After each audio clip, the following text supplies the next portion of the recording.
지키는 기도 핵심 요약하자면요. 첫 번째, 기도가 어렵다는 거예요. 우리는 죄인인데 기도는 거룩한 방법이다. 죄인과 거룩한 방법 사이가 어떻게 가깝겠느냐. 기도는 어렵다. 근데 어렵다고 안 할 수 있는 게 아니라는 거죠. 기도는 항상 해야 되는 거고, 기도는 꼭 해야 되는 거고, 끝까지 해야 되는 일이에요. 그렇다면 이 어려운 기도를 어떻게 잘할 수 있느냐? 쉬운 출발점은 있는가? 있다. 그게 뭔데요? 누구든 염려거리를 가지고 있는데 염려거리 중에 염려거리가 사랑하는 사람이라는 겁니다. 사랑하는 사람을 가지고 기도하기는 어려운데 염려하기는 쉽지 않습니까? 염려는 누구나 하는 거 아닙니까? 기도는 누구나 하는 게 아니지만, 그러니까 염려를 기도를 삼읍시다. 아무것도 염려하지 말고 오직 모든 일에 기도와 간구로 염려를 가지고 기도합시다. 그러면 기도가 쉬울 거 아닙니까? 가만! 내가 염려하는 사랑하는 사람 위해서 염려를 하는 걸 기도로 하자면 이게 결국 그 사람을 위한 기도가 되네. 기도를 하면 이게 그 사람을 지키게 될 텐데, 영적으로 그 사람을 지키는 일이 되는데, 지키는 기도는 이런 거구나. 이 이야기를 제가 복습 삼아 말씀드리겠습니다. 그 다음 단계, 지키는 기도를 하다 보면 성장하게 돼요. 기도의 영역에 있어서 이제 꾼이 되어가는 거예요. 처음에는 내 염려, 사랑하는 사람을 위한 염려를 가지고 그걸 기도 제목 삼아 기도를 계속 하다 보니 어느 순간부터 내가 기도하고 있는 대상인 하나님이 계속 커 보이기 시작하는 겁니다. 이 염려의 대상보다 하나님이 훨씬 크시네. 자꾸 기도를 반복하다 보니 반복 노출되네. 하나님은 크시다. 하나님은 크시다. 하나님은 크시다. 어느 순간부터 염려가 해결이 되든 안 되든이 안 중요해져요. 계속 하나님이 커 보이기 시작해요. 왜 그렇잖아요? 청년부에서 보면은 우리 이대로 사랑하게 내버려 두세요. 로미오와 줄리엣 같은 사람들 있잖아요. 주변에 뭐가 어떻게 진행되든 안 보잖아요. 시선이 굉장히 사랑에만 꽂혀서 그것만 쳐다보잖아요. 지키는 기도가 그래요. 기도를 하다 보니 하나님이 너무 크게 보여서 이제는 하나님께 꽂히는 거예요. 염려가 안 보이고 문제가 안 보이기 시작하는 거예요. 그게 기도꾼의 증세입니다. 기도꾼은 누가 뭐라 그래도 그냥 기도해요. 군대에 갔더니 이병이 화장실 가서 다른 이병들은 초코파이를 먹는데 이 기도꾼이 이병은 화장실에서 기도를 하고 있으니 기도꾼들의 세계는 신기하고 놀랍습니다. 지키는 기도를 하다 보면 그렇게 기도꾼으로 승진, 성장하게 됩니다. 그러다 보면 이제 염려거리 기도에서 벗어나서 뭘 기도하게 되냐? 이거는 뭐 어떻게 지킬 만한 건덕지가 없어요. 예를 들면 이건 지키려면은 뭔가 염려가 되는 뭐 이런 상황이 있어야 되는데 아예 염려가 존재하지 않아요. 그냥 죽어 있는 상태인 거예요. 누가 봐도 이거는 기도한다고 될 일이 아니야. 그러니까 염려 자체가 안 되는 일반 문제보다 훨씬 어려운 문제예요. 그러니까 일반적으로 이거는 내가 염려가 된다. 이 뜻은 뭐냐면 이제 잘하면 해결될 수도 있는데 이 여지가 남아 있는 거거든요. 근데 어떤 것들은요, 여지가 남아 있지 않은 문제들이 있어요. 예를 들자면 어느 날 아침에 주일 예배 드리러 이제 가는 길인데, 그날 설교할 준비를 해서 이렇게 교회 가는 길인데 전화가 왔어요. 우리 교회 성도님이신데, 청년이신데 교회를 떠난 지 몇 개월 됐어요. 근데 이분이 다급하게 목사님 살려주세요. 무슨 일이야? 왜 이렇게 오랫동안 연락이 없어서 뭐 이런 걸 생각도 안 나고 살려달라고 하니까 무슨 일이야? 제 남동생이 지난밤에 교통사고를 당해서 뇌사 상태에 빠졌어요. 목사님 살려주세요. 정신이 멍해졌어요. 무슨 소리? 어디야? 거기 어디야? 일단 병원 응급실 이름 받아줬고 가서 주일 예배는 진행하고 주일 예배 끝나자마자 그 병원에 갔는데 뇌사 상태에 빠진 이 친구가 예수님을 안 믿는 상태였어요. 그리고 전화했던 이 청년도 교회를 떠난 지 3개월. 근데 온 가족이 저에게 다 불신자 가족인데 우리 아들 천국 보내주세요. 뭐 어디서부터 어떻게 기도를 해야 될지 모르겠는 거예요. 자세한 이야기는 살리는 기도의 첫 번째 챕터에 써놨습니다. 책선전 아니고요. 뭐 어떻게 해야 돼요? 그러니까 염려거리다라는 것은 이거 어떻게 하면 해결될 수도 있을 것 같은데 이런 게 염려거리잖아요. 군대에 가면 막타워라는 게 있잖아요. 지상 11m 높이. 거기에서 훈련 받을 때, 유격 훈련 받을 때 뛰어 그러죠. 그러면 훈련병들이 그걸 쳐다보면서 무섭다 이런 느낌이 들어요. 왜냐하면 왜 무섭냐? 잘하면 살 것 같으니까 무서운 거예요. 근데 이 군인을 뭐 공수부대원은 지상 800m 상공에서 비행기 문을 열어놓고 뛰어. 염려가 안 돼요. 이거는 잘하면 살 것 같은데 이런 느낌이 안 들거든요. 그거는 그냥 뛰는 거예요. 이거 뭐 그냥 죽겠어. 염려가 전혀 안 되네. 뛰면 죽겠네. 만약에 살게 되면 이거 기적은 내가 함부로 바랄 게 안 되죠. 죽겠네. 기도의 영역에서도 그런 것들이 있어요. 이거는 기도꾼들의 전문 영역입니다. 도저히 해결할 수 없는 문제. 누가 뭐 염려한다고 이게 풀릴 일이 아니에요. 어떻게 누가 계획을 세운다고 해도 그 계획이 먹혀들 리가 없어요. 어떻게 해도 해결이 안 될 것 같은 문제. 그걸 가지고 지키는 기도를 반복한 사람들은 슬그머니 기도를 시작하게 됩니다. 정말 죽은 상태. 그걸 가지고 하나님께 말도 안 되는 기도, 이 죽은 것을 일으켜 주소서, 이런 기도를 하게 됩니다. 그게 지키는 기도의 다음 단계 살리는 기도예요. 이 살리는 기도의 핵심을 결론을 먼저 말씀드릴게요. 요게 결론이고 핵심이니까 바쁘신 분들은, 특히 청취하시는 분들은 요거를 잘 기억해 두시면 이제 다른데 트셔도 다른데 틀지 마세요. 네, 틀지 마세요. 계속 채널을 고정해 주세요. 근데 결론을 먼저 말씀드릴게요. 살리는 기도의 핵심이 뭐냐면 내가 사는 겁니다. 내가 살리는 기도를 하면서 내가 겉으로는 살아있으나 실상은 죽은 존재이구나. 이걸 깨닫고 회개하고 예수 부활 생명의 능력으로 다시 본인이 일어나야 됩니다. 내 주머니에 밥이 없는데 내가 어디 가서 밥을 누구를 먹여줍니까? 내 호주머니에 생명이 없는데, 내 안에 생명이 없는데 내가 어디 가서 살리는 기도를 하겠어요? 내가 살리는 기도를 한다라는 것은 요게 핵심입니다. 다시 강조합니다. 내가 죽어 있구나.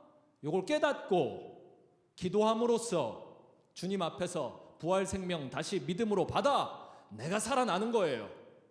거기서 살리는 기도가 시작되고 거기서 살리는 기도가 끝납니다.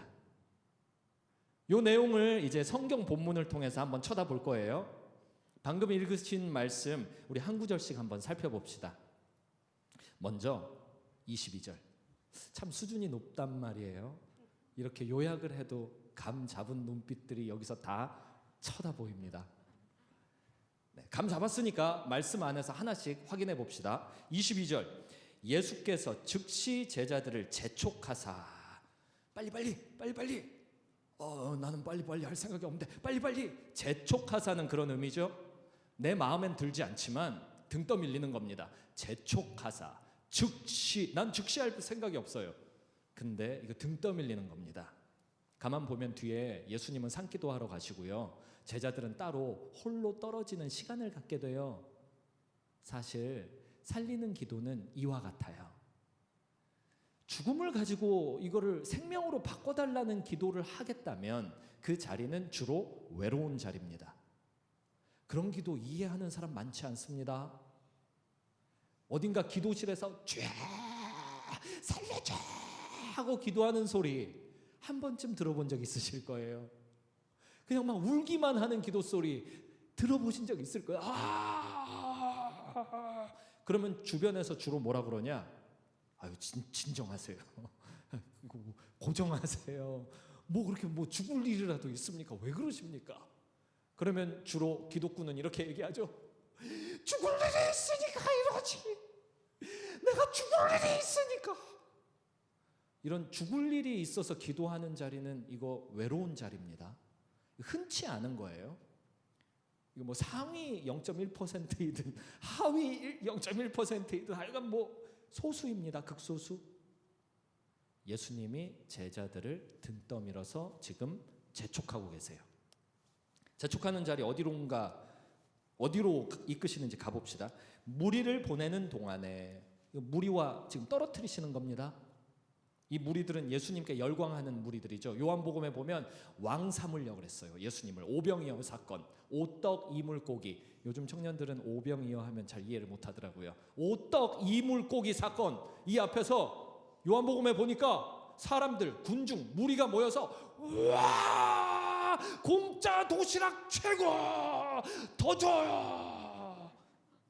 저분은 사회복지 끝내시는 분이야. 와우, 왕이 되어주세요. 이 군중과 제자들을 떨어뜨려 놓습니다. 재촉해서 외로운 자리로 보내는데 배를 타고 앞서 건너편으로 가게 하시고 배 안에 딱 가둬놓으시죠. 12명이 들어가는 빼곡한 작은 배에 집어넣으십니다. 23절. 무리를 보내신 후에 기도하러 따로 산에 올라가시니라. 저물매 거기 혼자 계시더니. 그럼 예수님은 어디 가셨냐? 제자들 고립시켜 놓고 예수님은 스스로를 고립시키십니다.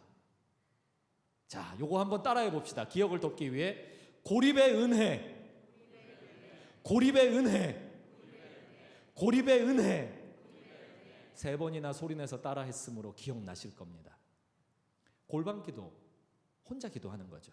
고립시키는 겁니다. 예수님이 모범을 보이십니다. 예수님 자기 스스로를 고립시키십니다. 창조주 하나님이 그럴 필요가 뭐가 있나요? 창조주 하나님은 혼자 계셔도 모두와 함께 계실 수 있는데 예수님은 골로새서 1장에 의하면 창조주 하나님이십니다. 창조주이신 그분께서 고립시킬 필요가 없는데 고립시키시고 또 이어서 기도하시는 모습을 보여주시죠.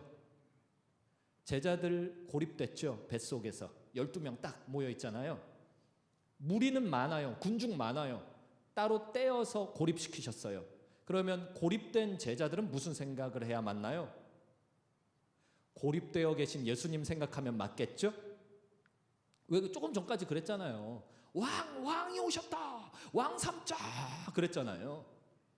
요한복음에 보면 그랬잖아요.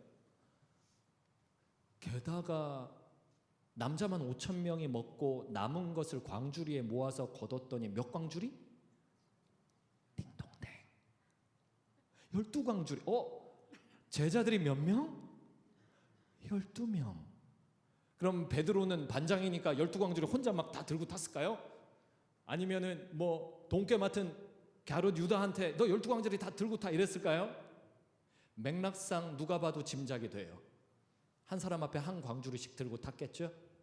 그러면 배 안에서 광주리 하나씩 들고, 그 당시 먹고 살기 힘들 시대였거든요. 먹을 거 별로 없었어요. 그때 뭐 맥도날드가 있습니까? 뭐 김밥 천국이 있습니까? 아무것도 없어요. 이 음식이 얼마나 소중한데요. 배에 고립된 채로 음식을 쳐다봐요. 이 음식은 뭐냐? 예수님의 기적의 증거물이잖아요. 내가 예수님 오늘 처음 만났다고 해도 그 기적의 증거물을 안고 내가 혼자 있는 시간, 옆 사람을 봐도 다 기적의 증거물 한 바구니씩 다 안고 있잖아요. 그게 한 공동체가 이렇게 딱 쳐다보면 혼자 있는 거지 뭐. 예수님은 하나님이시네. 이걸 공짜 도시락 남자만 5,000명, 여자와 아이까지 하면 이게 와, 하나님이시네. 예수님 생각하는 게 정상이죠. 거기서 딴 생각하기가 매우 어렵죠. 이게 고립의 은혜입니다.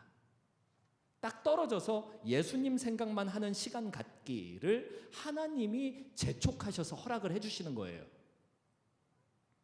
때로 우리 인생에 그럴 때 있지 않습니까?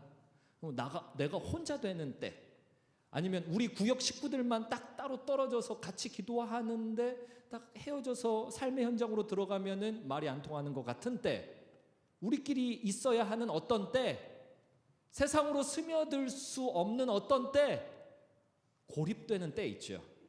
그때가 언제냐면 예수님이 이 기적의 증거물을 좀 봐봐, 나에게 집중을 좀 해봐, 이런 시간이에요.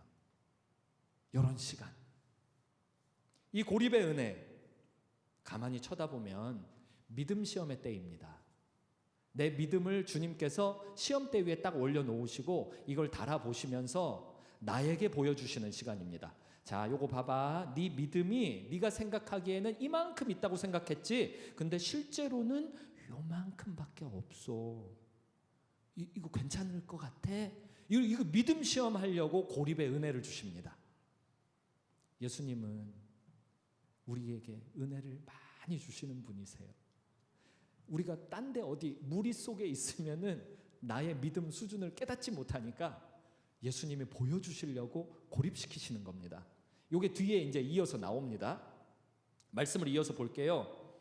24절 보면 배가 이미 육지에서 술이나 떠나서 바람이 거스름으로 물결로 말미암아 고난을 당하더라. 이렇게 써 있잖아요. 자, 요 배를 쳐다보세요. 배가 상징하는 것들을 한번 떠올려 보세요. 왜 영어에서 그런 표현 있잖아요. 우리 팀에 누가 들어왔다.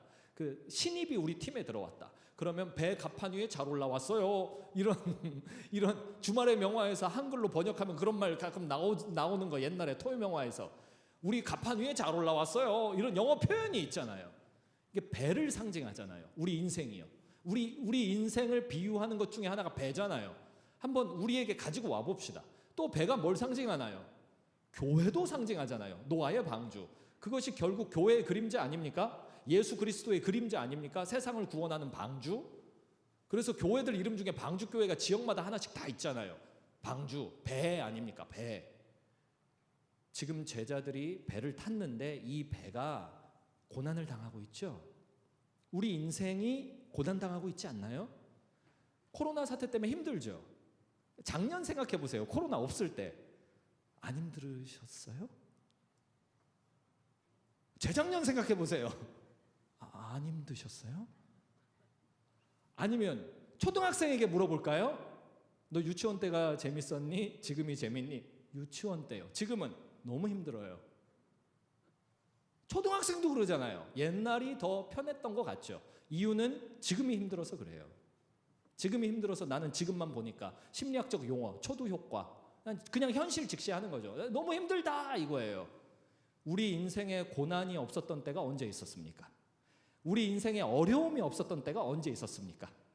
이걸 가지고 미래를 점쳐볼 수 있지 않나요? 통계적 예측. 코로나 끝나면 안 힘들까요? 분명히 힘들 겁니다. 우리 인생의 배는 항상 풍랑을 만날 겁니다. 의미가 어디에 있느냐? 고난에 있지 않아요. 고난 속에서 뭘 해야 되느냐가 의미예요. 거기에 의미를 두고 거기서 의미를 찾아내면은 그러면 고난이 문제가 안 됩니다. 어려움이 문제가 안 되는 것이죠. 고난을 당하더라. 이런 때 많잖아요. 육지에서 술이나 떠나서. 이건 뭐냐면 지금 비바람이 엄청 요 말씀대로라면 바람이 엄청나게 불고 있는데 육지로 돌아가기엔 너무 많이 왔어요. 그리고 반대편으로 건너가기에는 여기도 너무 멀어요. 그러니까 어중간한 거예요. 모든 게 어중간한 거예요. 교회가 언제쯤 어중간하지 않을 때가 언제 올까요? 항상 어중간하지 않나요? 교회 성도 숫자를 가지고 얘기해 볼까요? 처음 교회를 개척했어요. 그래서 5명이 모여서 교회를 하고 있어요. 예배를 드리고 있어요. 어중간하지 않나요? 그럼 100명이 되면 괜찮나요? 어중간하지 않나요? 그럼 1000명이 되면 어중간하지 않나요? 그럼 뭐 어떤 프로그램을 진행할 때 그 프로그램의 수준이나 프로그램에 들어가는 금액을 가지고 얘기해 볼까요? 아니면 어떤 사역의 질을 가지고 얘기해 볼까요?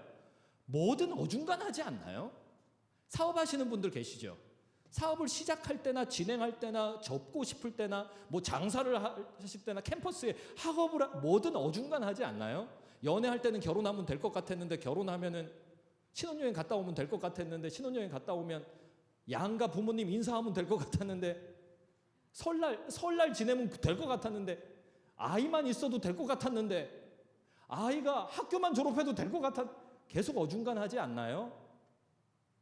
우리 인생의 배는, 우리 교회라는 배는 항상 어중간합니다. 육지에서 술이나 떠나 갈릴리 호수 중간에 와서 건너갈 수도 없고 되돌아갈 수도 없고 여기서는 고립되는 거예요. 고립의 은혜. 잘 보세요. 아까 얘기했던 12광주리 고립돼서 비바람이 몰아쳐요. 그리고 내 손에는 광주리가 있어요. 이거 기적의 증거물이야. 이 기적의 증거물 봐봐. 예수님이 분명히 살아계셔. 그분은 하나님이셔. 그분은 그리스도시며 살아계신 하나님의 아들이셔. 이거를 고립된 장소에서 딱 지켜보라고 12광주리 남겨서 주셨잖아요. 그리고 예수님 고립의 은혜, 예수님 생각하라고 잠깐 자리 피해서 혼자 산에서 기도하시는 것까지 알려주고 계시잖아요. 그러면 제자들도 다 고립돼서 기도하면 되잖아요. 야, 바람이 이렇게 몰아치는 거 봐봐. 그러면 우리 창조주이신 그분, 하나님이신 그분께 구원을 호소하자, 살려달라고 하자. 요 생각을 할 수 있잖아요. 너무 쉽죠? 어떻게 이 상황에서 딴 생각이 되나요? 그 생각에서 어떻게 딴 생각을 해? 딴 생각을 뭐 하려고 애를 많이 써도 상황 맥락 자체가 딴 생각을 하기가 어렵습니다. 어려워요. 어중간하면 어제도 어중간했고 그저께도 어중간하고 계속 어중간해 왔으면 이제 정신을 차려야죠. 아, 이게 뭐 어떻게 해도 안 되는구나. 옛날에도 힘들었고 지금도 힘들고 그러면 야, 앞으로도 힘들겠구나. 이런 걸 이제 깨달아져야죠. 이거 너무 쉬운 일이에요. 어떤 청년이 고민 상담을 해요. 저는 4명의 형제랑 사귀었는데요. 4형제 다 나쁜 놈들만 만났습니다. 그래서 제가 얘기했어요. 아, 그렇다면 네가 나쁘다는 뜻인데? 아니, 목사님 어떻게 그렇게 얘기합니까? 잘 봐봐. 너 분명히 똑같은 문제 생겼을걸? A라는 1번 형제 만났을 때도 A라는 문제, 2번 형제 만났을 때도 A라는 문제, 3번, 4번 다 A라는 문제, 똑같은 문제 생겼지? 목사님 어떻게 하세요? 역시 영분별력. 아니야. 그냥 찍은 거야. 네가 문제가 있는 거야. 모든 사람에게 문제가 있는데 항상 문제의 원인을 내 안에 두지 않고 상대방에게 두기 때문에 똑같은 문제가 생기면은 흔히 생각하는 게 나한테 문제가 있었어, 이걸 바꿔야겠다가 아니라 나한텐 저주가 있어. 이 저주는 말이야, 누구를 만나더라도 나를 떠나지 않지. 주로 그렇게 운명론적으로 결론을 쉽게 내어버리죠. 자기 책임이 없는 운명론적으로요. 너무 쉬운 거예요. 어려움이 지속되면은 예수님께 집중하는 게 너무 쉬운 일이에요. 어중간함이 집중되면 예수님께 집중해버리는 게 너무 쉬운 일이에요. 기적의 증거물들이 한둘도 아니고 12광줄이나 이 배 가득 들어와 있으면 쉬운 일입니다. 우리 같이 통성으로 기도합시다. 그러면 나도 주여 삼창 부르고 기도하고 옆 사람도 주여 삼창하고 뒷사람도 주여 삼창하면 이야, 이거 기도하는 거 봐봐. 하나님이 안 살아계시면 이거 다 기도하겠어? 이거를 파악하는 게 너무 쉬운 일이에요. 새신자 만나보신 적 있나요? 최근에? 그저께까지는 예수님 없이 살다가 어저께 예수님 만난 사람 만나본 적 있나요? 이런 사람들은 계속 예수님 이야기해요. 계속 예수님 누구냐고 질문하고 성경에 이게 무슨 뜻입니까? 이거 읽어도 모르겠습니다. 야, 왜 이렇습니까? 여기가 너무 시원한 느낌이 드는데 이게 무슨 느낌입니까? 여기가요. 이거 제가 들었던 이야기예요. 지난주에 막 예수님 믿은 사람이 예배를 드리는데 예수 그리스도 이렇게 했는데 갑자기 여기 뒷골에서 엉덩이 뼈까지 전류가 이렇게 한번 흘렀대요. 그러면서 저한테 물어보는 거예요. 목사님, 이게 무슨 일입니까? 여기서 짜릿? 이거 왜 이러는 겁니까? 저한테 지금 무슨 일이 일어나는 겁니까, 목사님? 저는 그분 이야기 들을 때, 새신자의 이야기 들을 때마다 기적의 증거물, 12광주리, 예수님 살아계시네, 그런 생각이 들어요. 이 배 안에서도 똑같죠? 이게 쉬운 일이에요. 어떻게 딴 생각을 해? 근데 이 어려운 일을 제자들이 해냈습니다. 26절, 제자들이 그가 바다 위로 걸어오심을 보고 한 절 건너뛰었어요. 놀라 유령이라 하며 무서워하여 소리 지르거늘. 네, 저 어렸을 때 전설의 고향 연속극이 있었습니다. 드라마. 거기엔 항상 귀신이 등장해요. 그리고 우리나라에도 어촌마다 물귀신 이야기가 다 있어요. 여기 1세기 갈릴리 해변에도 물귀신 전설의 고향 이야기가 있었습니다. 자, 제자들 머릿속에 저 뒤편에 숨겨놓은 무의식의 세계 어딘가에는 옛 기억, 어렸을 때 들었던 전설의 고향 이야기가 있는 거예요. 물귀신.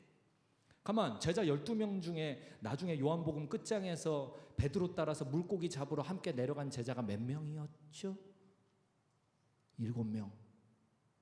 그러면 이거는 과반수잖아요. 반이 6명인데 1명 추가.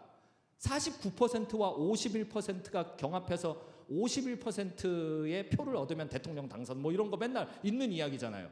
과반수는 전체를 지배합니다. 7명이 어부 문화예요. 7명 머릿속에는 뭐가 있냐면 물귀신 이야기가 있습니다. 이거는 저 기억의 뒤편에 있는 거예요. 지금 눈앞에는 뭐가 있냐면은 12광주리가 있고요. 예수님이 재촉해서 보내놓은 이 배가 기적이 조금 전에 있었고, 아 이거 뭐야, 내 뱃속에도 지금 기적의 증거물 한 끼는 최소한 들어가 있을 거 아닙니까? 오떡 이물고기 나눠 먹었을 때 본인들도 먹었을 거 아니에요. 지금 그 상황에서 왜 유령 생각을 했을까요? 왜? 사람들은 보고 싶은 걸 보는 겁니다. 사람들은 자기가 기대하는 걸 보는 거예요. 사람은 하나님이 그렇게 만드셨어요. 믿음의 세계에 연결되어 있는 영물들로 만드셨습니다. 인간과 같이 뭔가를 상상하고 상상한 내용을 현실 세계에 만들어내는 존재, 피조 세계에 누가 있나요? 누가? 하나님이 인간을 만물의 영장, 영물로 그 코에 생기를 불어넣어 만드셨어요. 하나님과 대등한 존재로 만드셨어요. 이런 존재는 없어요. 우리가 고집을 피우면서 하나님 나 모르기로 작정했어, 나 하나님 떠나기로 작정했어요, 이러면서 목에 힘주고 하나님 떠나는 사람들이 있잖아요. 그런 존재를 하나님이 당장 지옥불에 던져넣지도 않고 당장 죽이시지도 않잖아요. 자유의지, 인격적으로 대하시잖아요. 하나님이 오래 참음으로 모두가 구원에 이르기까지 견디고 계시잖아요. 그냥 내버려 두시잖아요. 본인이 스스로 돌아오기를 기다리고 계시잖아요. 그런 상태에서 이 만물의 영장들, 우리 보고 싶은 거 보는 거죠. 내가 유령 생각하는 거예요. 바람이 밤에 부니까 내 광주리, 12광주리, 내 옆에 있는 예수님의 제자들, 이 배의 상황, 조금 전에 있었던 기적, 그리고 내 뱃속에도 들어있는, 내 윗속에 아직 소화가 덜 되고 있는 오떡 이물고기의 한 부분들, 이런 거 다 생각 안 나는 거예요. 내가 선택하는 거예요. 나는 유령 생각을 해야겠어. 지금 봐봐, 깜깜해. 깜깜하면 예수 그리스도? 아니야.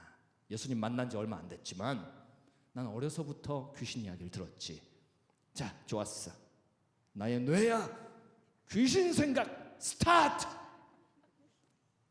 시간 봐봐. 밤 사경 딱 좋아. 이 시커먼 물을 봐봐. 야, 이 무덤 같지 않아? 시커먼 물을 보면서 창조주 하나님을 찬양합니다. 이것도 내 선택이에요.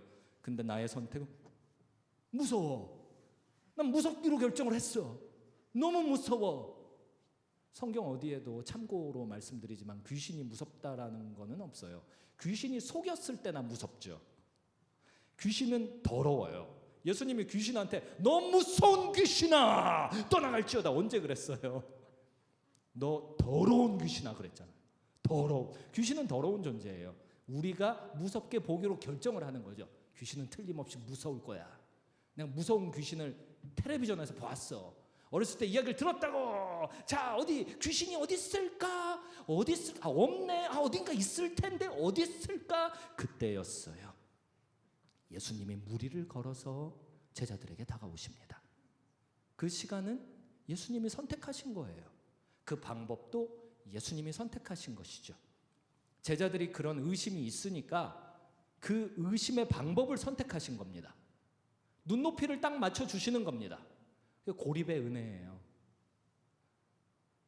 눈높이 맞춰서 무리를 걸어오시는데 예수님이 하나님이신 것을 봤고 경험을 했으니 예수님이 하나님이신 걸 기대를 하면 이게 정상, 이게 쉬운 일인데 쉬운 일과 정상의 길을 내버려 두고 어려운 일, 비정상적인 관점을 선택해서 예수님을 못 봅니다.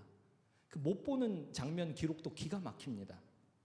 아까 읽었던 거 다시 읽자면 그가 바다 위로 걸어오심을 보고 놀라 이렇게 써 있잖아요. 걸어오심을 못 봤지만 예수님이 눈앞에 나타나서 야! 그래서 깜짝이야! 놀라 이렇게 안 써 있어요. 걸어오심을 보고 그 다음에 놀란 겁니다. 아유 목사님 깜깜하니까 예수님이 걸어와도 안 보였겠죠. 네? 자, 그건 아니에요. 보였어요. 여기 보였다고 써 있으니까요. 걸어오심을 봤다는 건 이거는 걸어오는 그 진행 상황을 본 겁니다. 성경에 그렇게 써 있어요. 근데 그 질문이 맞다 쳐볼게요. 맞다고. 그러면 결국은 하여간 어떤 시점에서 시선 안으로 들어오셨을 거 아닙니까? 내 기대 속에 유령이 있기 때문에 예수님을 보고 유령이라고 소리치기 시작하는 겁니다. 유령이다. 그런 이야기 있어요. 어렸을 때 수련회 가면은 꼭 유초동부, 중고동부, 청년부에서 했던 그 레파토리 중에 하나가 철로역정이었어요. 철로역정은 밤 12시쯤 교회 그 졸업한 형님, 누님들이 와갖고 막 새벽에 깨우죠.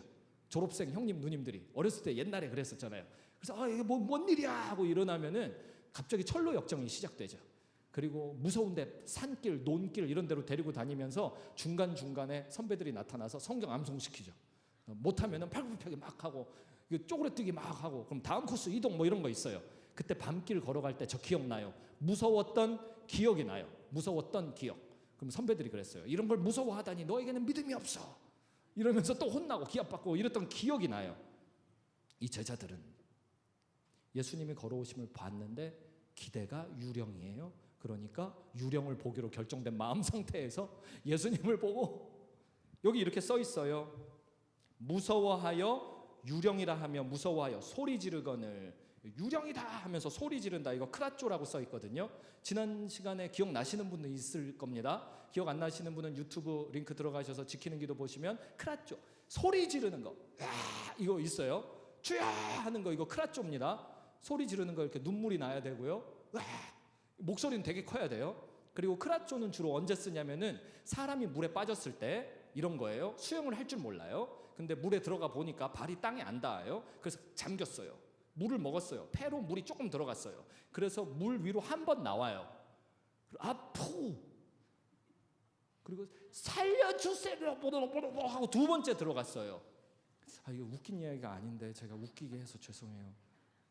진지하게 할게요. 진지하게 안 되네요. 그래서 두 번째 나왔어요. 두 번째 나와서 살려주세요 하고 들어간 겁니다. 근데 세 번째 나오면 이제 내가 죽겠구나 이런 생각이 이제 드는 거예요. 찰나에. 그때 세 번째 나왔을 때는 최대한 크게 소리쳐야겠다 이 생각을 가지고 살려주세요. 이게 크라쪼입니다. 그리스어의 크라쪼는 딱 그 표현이에요. 그거. 내 생명 가지고 외치는 거. 그게 크라쪼예요. 제자들이 크라쪼를 어디다 갖다가 하냐면은 유령이다! 여기에다가 크라쪼를 쓰는 겁니다. 이게 정상적으로는 어떻게 해야 되냐면은 바람이 이렇게 불다니 주여 우리를 구원하소서 이렇게 해야 크라쪼의 정상적인 표현이죠. 정상적인 방법을 놔두고 어렵게 왜 유령이다를 외치는데 그걸 씁니까? 우리의 모습이니까 예수님이 보여주시려고 기록을 이렇게 보여주시는 거예요. 27절 예수께서 즉시 이르시되 뭐라고요? 저 같으면 이렇게 안 합니다. 저 섭섭이 들어갑니다. 저 교회 가는데 교회에 누구 아무라도 모두가 아니에요. 한 명이라도 저를 보면서 귀신! 송 목사님이 죄송합니다. 다크서클 때문에 그랬지. 미안해요. 이렇게 해도 상처됩니다. 저. 그런데 귀신이다, 유령이다 그랬는데 예수님은 가셔서 즉시 안심하라 그랬어요. 예수님 그런 분이에요. 우리 고립의 은혜 가운데 아무리 예수님 알아보지 못해도 예수님은 안심해라. 내가 너 고립시킨 거 은혜 주려고 그러고 믿음 시험 딱 달아봐서 너 믿음 키워주려고 그래. 너 살리는 기독군 되게 만들어주려고 그래. 안심하라. 즉시 말씀하십니다. 즉시. 그런 거 있잖아요. 왜? 어이구 어머니나 놀래라. 이런 거 없습니다. 예수님. 예수님은 우리를 놀래키는 분이 아니세요. 우리가 놀라잖아요. 다른 것 때문에 놀라잖아요. 소뚜껑 보고, 아니 자라 보고 놀란 가슴이 소뚜껑 보고 놀라잖아요. 그럼 예수님은 빨리 뛰어오셔서 놀라지 마. 이거 소뚜껑이야. 자라 아니야. 소뚜껑. 너는 새로워져서 새 것 됐어. 옛날에 자라 보고 놀란 가슴 내가 싹 치료해서 너는 이제 앞으로 놀랄 필요가 없고 앞으로 자라를 보더라도 아유 귀여워 이렇게 하면 돼. 놀라지 마. 그럴 뿐이십니다. 그럴 뿐을 향해서 귀신이다. 예수님 섭섭이 안 들어갑니다. 예수님 수준은 훨씬 고차원적이라서 즉시 안심시켜 주시고 즉시 평안을 불어넣어 주시는 분이십니다. 두려워하지 말라. 28절. 그러면 베드로가 그대로 받아들이면 되잖아요. 아멘. 두려워하지 않겠습니다. 날 용서하소서. 내가 두려워했네요. 왜 두려웠을까요? 귀신 생각을 했구나. 내가 예수님 기적 그거를 가지고 잊어먹었었구나. 내가 이거 왜 잊어먹었을까? 내가 이 어려운 길을 가고 있네. 쉬운 길로 가야겠다. 주여 살려주소서. 이렇게 하면 되거든요. 근데 베드로는 아직 믿음이 안 생겨요. 기도의 자리에서 계속 믿음이 식어질 수 있다는 것을 우리는 경험해 봤습니다. 분명히 기도 시작할 때는 주님이 들어주실 것 같았는데 기도를 하다가 보니 내 말을 내가 들어봐도 이거는 안 될 일이야. 그래서 기도가 점점 차가워지다가 어느 순간부터는 시계를 보죠. 아이고 기도를 2시간 한 것 같은데 이제 3분 지났다고? 아이고 오늘은 기도가 잘 안 되는 날인가 보네. 여기까지 해야겠다. 이럴 때가 있는 거예요. 기도하면서 믿음이 식을 때. 예수님이 찾아와서 안심하라 이랬는데 베드로가 한 말 들어봅시다. 주여 만일 주님이시거든. 아니 나라고 그랬잖아. 안심하라. 나니 두려워 말라. 나라 그랬. 내가 나한테 나라 그랬잖아. 모세가 가시떨기 나무 불 붙은 가시떨기 나무 아래서 하나님을 만났을 때 하나님 계속 의심하죠. 근데 하나님이 하나님 소개를 어떻게 합니까? 나는 나야. 원문 찾아보면 그거예요. 나야. 하나님이 뭐 어떻게 소개해야 되는 겁니까? 하나님이 아빠가 집에 갔어요. 아무리 일하다가 늦어서 밤늦게 가도 그렇지 자식이 뛰어나면서 누구세요? 귀신이다. 안심하라. 아빠다. 귀신이냐 아빠냐? 귀신이냐 아빠냐? 내가 반은 믿겠다. 외모가 아빠다. 근데 반은 못 믿겠다. 다크서클이 진하다. 반은 못 믿겠으니 만일 아빠가 맞거든 통닭을 내놔봐라. 섭섭이 들어갑니다. 다행히 우리 예수님은 훨씬 고차원적인 분이라 이 상황에서도 섭섭이 없습니다. 즉시 안심시키십니다. 그러면서 뭐라 그러냐? 만일 주님이시거든 나를 명하사 물 위로 오라 하소서. 전설의 고향에 그거 나오죠? 사또 하고 나오면 사또들 꼭 용감한 사또들이 그러지 않아요? 네가 귀신이거든 꺼지고 사람이거든 들어와라. 그거 옛날 레파토리잖아요. 전설의 고향 옛날 프로그램 보면요. 지금 베드로가 그걸 하고 있는 거예요. 만일 주님이시거든 한번 해보세요. 내가 주님을 시험할게요. 주님이 나를 시험해. 그러고 싫어요. 내가 주님을 시험하겠습니다. 양털 손뭉치 기도 그거 내가 해보겠습니다. 만일 주님이 맞으시거든 나를 명령하사 물 위로 오라 하세요. 해보시든가요. 한번 이런 기적을 이렇게 보시든가요. 그럼 내가 믿지요. 그때 주님은 섭섭이 전혀 없이 뭐라고 하시냐? 오라. 29절 오라. 베드로가 뭐라고 요구했죠? 오라 하소서. 예수님이 뭐라고 응답하셨죠? 오라. 예수님 이런 분이십니다. 예수님 어려운 분 아니십니다. 우리가 생각할 때는 이렇게 하면은 내가 저주받을 것 같아. 그거를 기도의 자리에서 말씀하시면 됩니다. 이렇게 하면 내가 저주받을 것 같아. 예수님 이름으로 기도합니다. 아멘. 근데 꼭 그 이야기와 한숨을 왜 기도의 자리를 떠나서 합니까? 다른 사람한테 왜? 기도의 자리에서 하면 되는데 내가 덜 믿거나 못 믿으면 그렇게 하는 겁니다. 오라 하소서. 예수님의 응답은 오라. 뭐든 해보세요. 뭐든 구하세요. 세상 누가 여러분들에게 나한테 뭐든 좀 구해봐라, 누가 그럽니까? 누가? 예수님 외에 세상 천지에 그런 존재가 어디 있습니까? 내가 너한테 뭘 줄꼬? 구약시대의 솔로몬 같은 왕에게나 하나님이 그러셨지, 누가? 세상 천지에 누구한테 창조주께서 내가 뭘 줄까? 나의 사랑하는 자녀여 뭘 줄까? 그런 존재가 세상 천지에 여러분들 말고 누가 있습니까? 이 신약 교회의 성령 시대에 누가? 오라. 그때 베드로가 한 건 하죠. 배에서 내려 물 위로 걸어서 예수께로 가되. 자, 이제 베드로의 시험에 예수님이 통과하신 겁니다. 아니, 뭐 이런 하극상도, 이런 하극상이 웬만큼 하극상을 해야지. 근데 하극상에 응해 주시는 하나님은 또 뭐예요? 이병이 막 들어가서 3스타 사령관 참모총장한테 가, 참모총장은 별 4개죠. 참모총장 별 4개짜리한테 가, 아저씨 한번 경례 어떻게 하는 거예요? 군생활이 끝나는 거예요. 그냥 끝나는 거예요. 큰일 나. 전 부대가 문을 닫을 수도 있어요. 근데 그 격차보다 더 크잖아요. 베드로와 창조주 하나님 사이는요.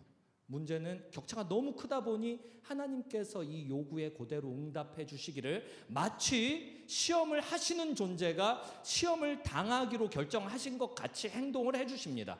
우리 기도의 자리에서 다 그러고 있어요. 늘 예수님 시험하죠. 계속. 예수님, 이게 어떻게 되는 겁니까? 한번 저한테 평안을 줘 보시든가요? 아니면은 제가 기도를 끝나고 나갔을 때 이 앞에 뭐 어떤 일을 진행을 시켜 주시든가요? 하나님, 우리 교회에 형제 1번과 2번이 있는데 누구를 고를까요? 이번 주에 누구한테든 카톡이 오면 제가 그 형제로 하겠습니다. 뭐 이런 시험을 계속 하는 겁니다.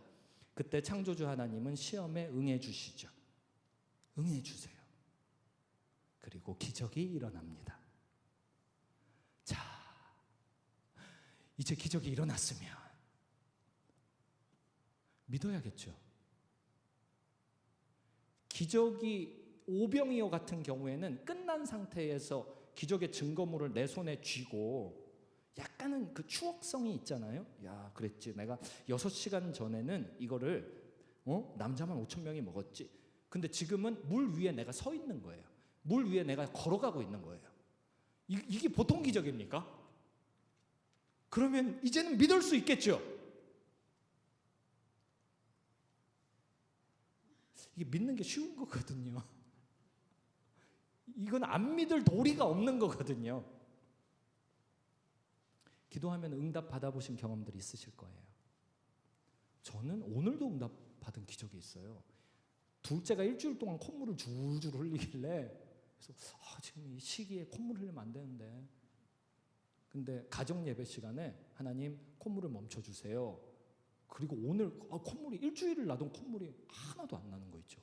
하나도. 제가 흠칫 놀랐어요. 우연인가? 우연이겠.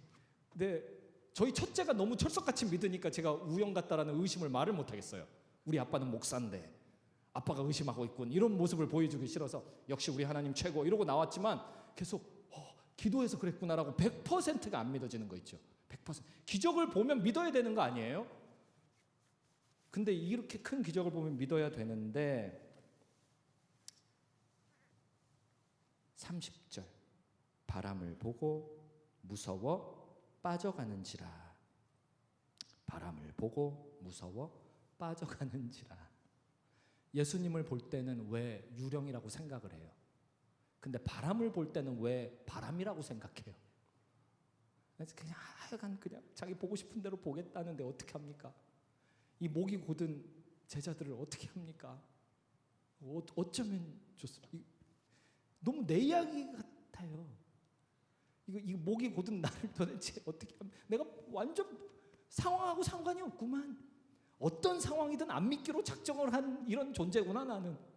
예수님과 지금 하루 이틀을 동행한 것도 아니고 기적을 한두 개를 경험한 것도 아닌데 그냥 나는 죽기로 작정을 한 존재구나 나는. 그냥. 자, 이 강대상이 배라고 가정을 해봅시다. 배예요, 배. 바람이 얼마나 심하게 불면 어부 문화를 형성하고 있는 제자들이 모두 죽음을 연상시키며 두려워하고 있었을까요?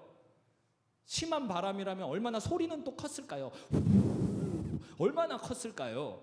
근데 예수님과 대화를 한다라는 것으로 봤을 때는 예수님 배 코앞까지 오신 겁니다. 예수님이 배에서 10m, 20m, 50m 떨어져 있으면은 바람이 세게 부는데 이걸 대화가 진행될 리가 없죠. 배에서 이제 내렸어요. 오라 하소서, 오라.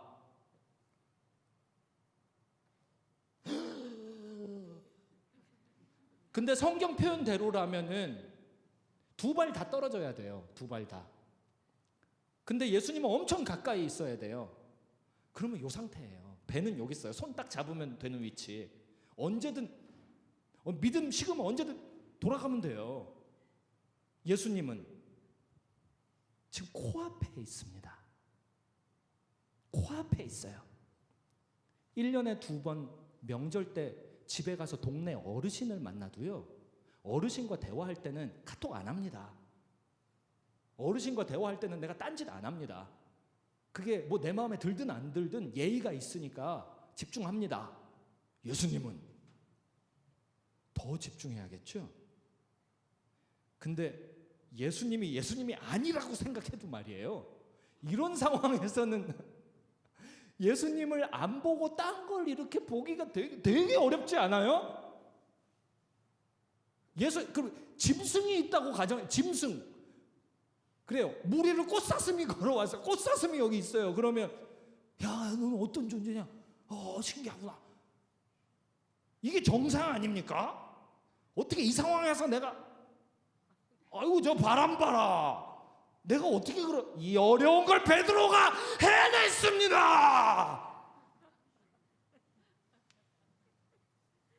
우리 이야기예요. 제가 흥분했어요. 저의 이야기라 흥분했어요. 왜 이럴까요? 왜 이렇게 끝까지 죽기로 작정한 인생처럼 살까요? 예수님이 함께 하시는데 끝까지. 누가 누구를 살립니까? 누가 누구를 위해 중보를 합니까? 예수님이 기도의 자리로 고립시켜 주시는 은혜를 베푸시면 이걸 발견하는 거예요. 내가 이런 찐따구나. 내 생각보다 훨씬 믿음이 없네. 나는 그래도 교회를 20년, 30년 다녔으니까 믿음이 있는 줄 알았는데 내가 곧 죽겠네.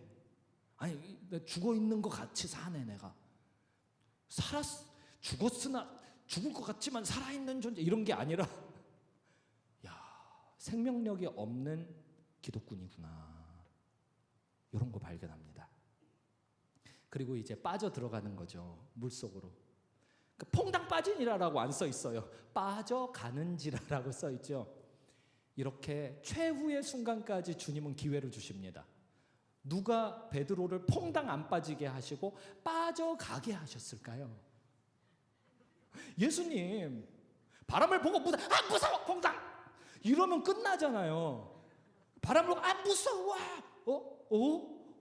빠져가네. 예수님 나를 구원하소서. 요 기회를 끝까지 주시는 거예요. 이거 뭐 별겁니까? 예수님께 집중하기? 이거는 당연히 할 수 있는 일, 너무 쉽게 할 수 있는 일, 이거 말고는 딴 게 없는 일입니다. 믿음이 어려울 것 같죠? 아니에요. 그냥 눈앞에 있는 거 잡으면 되고요, 내가 알고 있는 거 행하면 되고요, 내가 들은 진리에 감동되는 말씀 그대로 지키고 나아가면 됩니다. 그러면 살아요. 내가 살아요. 마지막 부분 말씀 읽어드릴게요. 바람을 보고 무서워 빠져가는지라 소리 질러 이르되 주여 나를 구원하소서. 마지막 순간이죠. 크라쪼예요. 여기도 크라쪼라고 써 있어요. 아까는 크라쪼로 유령이다 했잖아요. 이번에는 주여 나를 구원하소서. 지금 그렇게 합시다. 지금 그렇게 하자고요. 우리 요 그림이 우리 그림이에요. 우리 이야기예요. 내 인생 이야기이고 내 가정 이야기이고 내 직장 이야기이고 우리 교회 이야기입니다. 어떻게 지금 살려달라고 안 할 수가 있어요? 주여 나를 구원하소서, 주여 우리를 살리소서. 이제라도 내가 미쳤나 봐요. 바람을 봤네요. 내가 미쳤나 봐요. 예수님 보고 유령이라 그러네요. 예수님은 31절 즉시 손을 내밀어 그를 붙잡으시며 이르시되 믿음이 작은 자여 왜 의심하였느냐. 요거 가지고도 기도합시다. 예수님 손 주여 나를 구원하소서 외치며 딱 붙잡고요, 큰 믿음 주소서, 요렇게 기도합시다. 제가 한번 마침 기도하고 이어서 합심해서 기도하겠습니다. 하나님 우리를 구원하소서. 이 시간 합심하여 외쳐 기도할 때 사람 살리는 기독군으로 성장하는 아버지 큰 믿음 허락하여 주옵소서. 예수님의 이름으로 축복하며 기도드렸습니다. 아멘.